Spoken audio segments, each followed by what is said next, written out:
Ladies and gentlemen, well, welcome to VUBIX.com, and we are joined by a legend who sings, who acts, who directs, and is known for making the whole world laugh. Ricky Gervais, welcome to the show. Lovely to be here. How are you? Not the whole world. It is the whole world, to be fair. I must say that there are as many people who love me as hate me. I would say maybe a fair 90% of people that know you like you. But listen, I've got to say congratulations for being nominated for Best Director and Best Comedy for Life on the Road. And it's actually voted for and nominated by movie fans for this year's National Film Awards. Oh, lovely. How do you feel for being nominated by the fans, not the critics, not the Academy, the actual fans out there? It's always nice, you know. I suppose, you know, that's why you do it. You do it to be watched by. Actually, I do it for me. But It's a personal. can I vote? You can vote. Simple. You just get online and register. How sad is that? No, it's always lovely. But it's like, you know, the awards.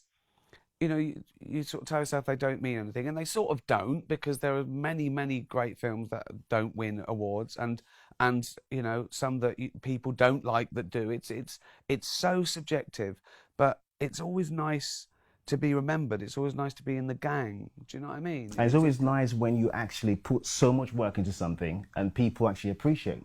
Honestly, I love it. You know, when you do a TV show or a movie, and you write it and you direct it, you've lived with it for a year before you even start putting it together, and you do your best guess and you put it out there, and there's nothing you can do about it. There's nothing you can do. So when people say, "Oh, I love that," it's really nice. And when they say, "I didn't like it," there's nothing you can do.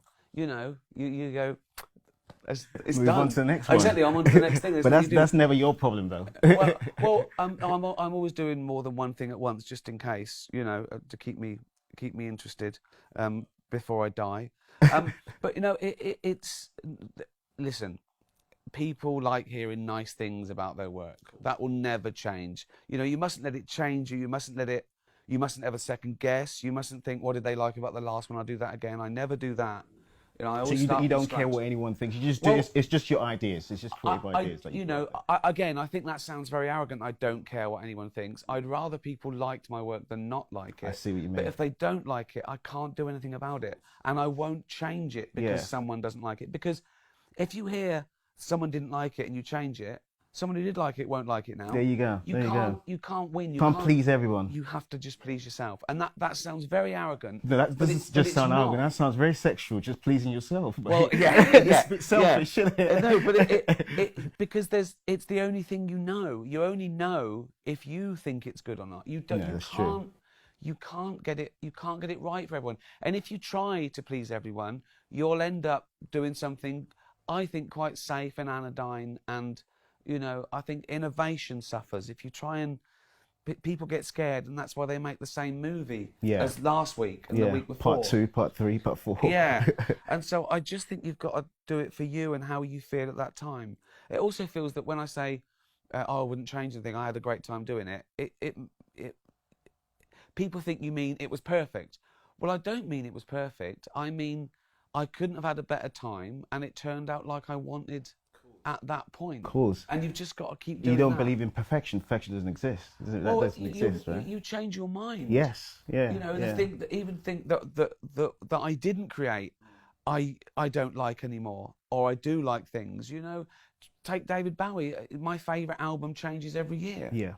You know, so you do that when you're a creator as well. Your outlook changes. Definitely. Talking about David Bowie, obviously the character, David Brent, is based on a business entrepreneur who ditches his office and goes out there trying to be a rock star, literally desperately seeking stardom. So let's just play, say for 5 seconds, you close your eyes, you were in a dream, you got up in the morning, and this was all a dream. It happened, but it was all a dream. So everything you've done for all the past years was all a dream. What would you do? I'm back in the office. You're back in the office you worked in.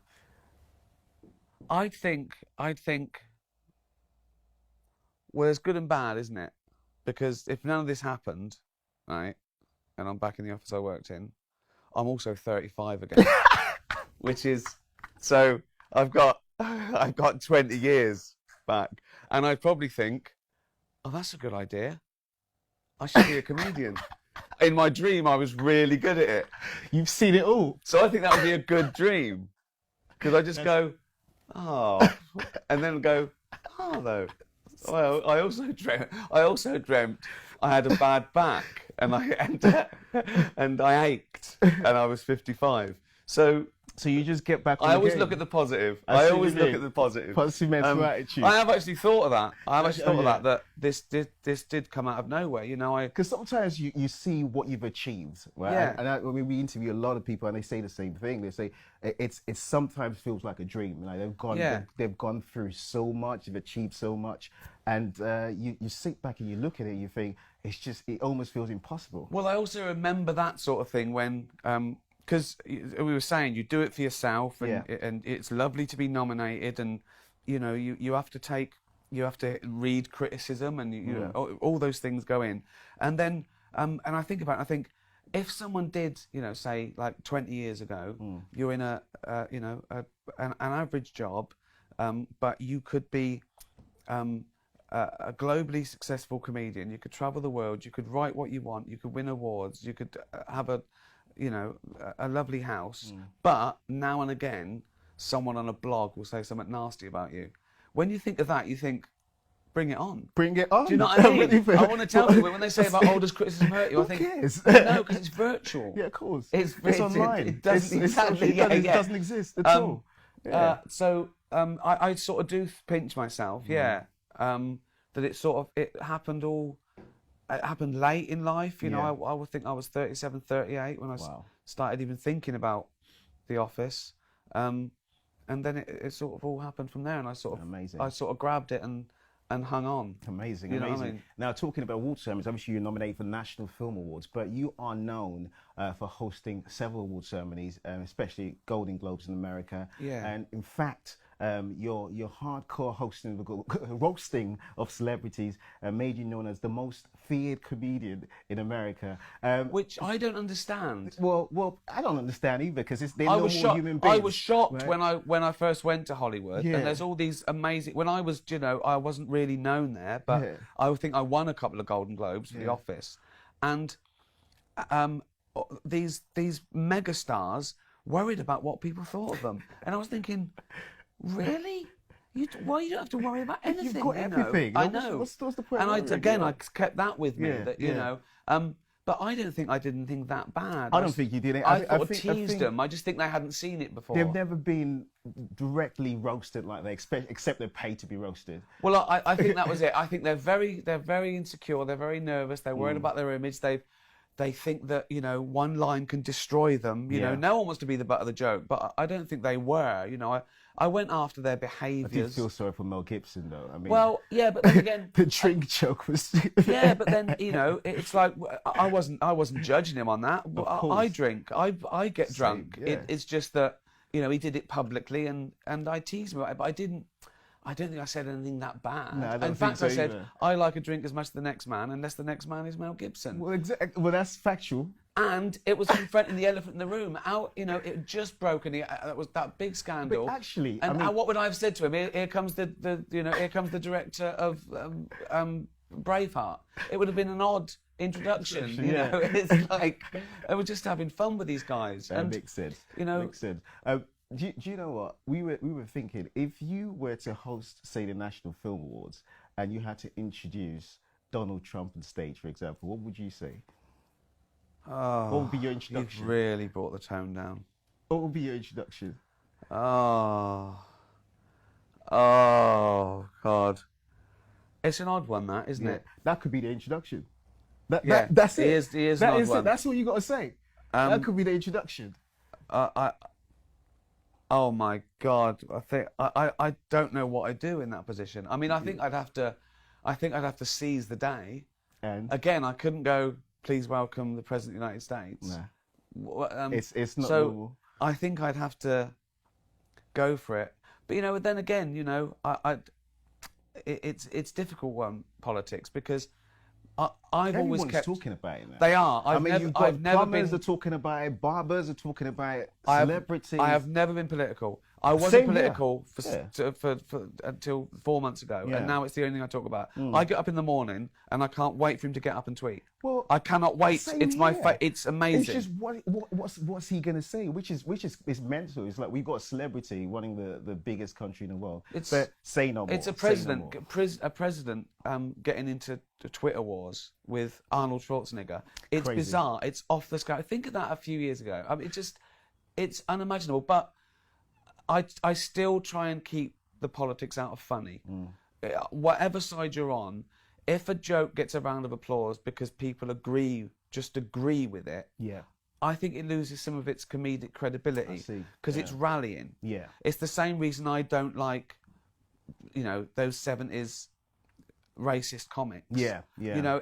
It's just based on like-minded majority people agree. going, Yeah, I yeah, see what you mean. we. Yeah. I think, Yeah. hold on, this isn't comedy. This is you getting a round of applause for people who agree with your, and you can't say that you're on the right side. So you have to do something with that. You have to do something. There has to be a certain amount of truth, or satire, or just it has to be. I think it has to be stand up on its own comedic feet. Feet.